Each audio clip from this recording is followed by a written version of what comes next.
You're watching the PBS NewsHour. I'm Hari Srinivasan with the fancy headphones. We're talking about MERS, which is Middle East Respiratory Syndrome, but a country that's struggling with it right now, in fact, is South Korea. And to get a little bit of an idea of what's happening there and why this is significant, we're joined by Elise. She is the South Korea Bureau Chief Correspondent, Army of One for National Public Radio.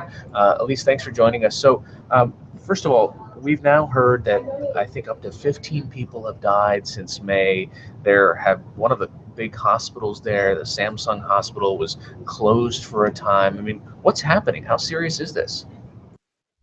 Well, so far this virus is still only contained to hospitals only, but you are correct. The death toll is now 15, and the number of infected patients is around 145. That makes this the largest MERS outbreak outside of Saudi Arabia, where MERS is believed to have originated. So pretty significant. And then there's ripple effects across Korean or South Korean society as well, both economically when it comes to tourism and just people not spending money, consumers not spending money, and then also politically, because this has been a real leadership test for President Park Geun-hye of South Korea, and she's largely seen to have been absent, especially in the early days of the outbreak.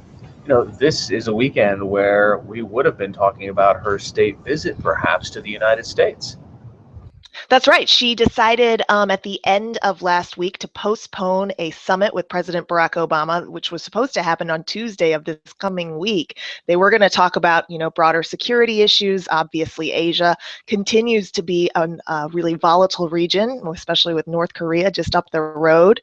But that summit is now scrapped because of the MERS crisis and what the administration here in South Korea needs to do to sort of feel like it's on top of it. And what's life like there? I mean, are people conscious of this? I mean, this is a country that had to deal with SARS before. They know this firsthand really well. So when you go onto a movie theater or a shopping mall, what are you seeing? You're seeing fewer people, especially in the middle of last week when public anxiety was quite high. A lot of schools were closed. Thousands of schools had actually canceled classes, and now they're starting to reopen tomorrow, Monday.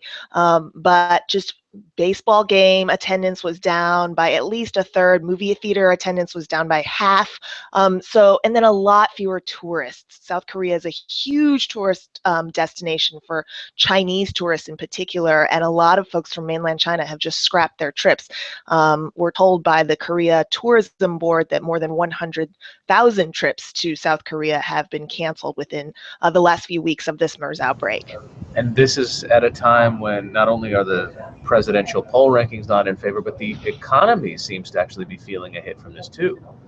Yeah, the South Korean economy, the much prized South Korean economy, as you know, is one of the biggest in the world, but it was already sort of stagnating because of a decline in exports, and now we're seeing this big decline in consumer spending. And so the Central Bank of South Korea actually announced, and there's some debate as to whether this was preemptive, or maybe too preemptive, but they announced that they were going to cut interest rates down to 1.5%, which is a historic low, in order to stave off what they believe could be problems from the MERS outbreak on the economy. All right, Elise National Public Radio's correspondent in Seoul, Korea. Thanks so much for joining us. You bet. Thanks, Hari.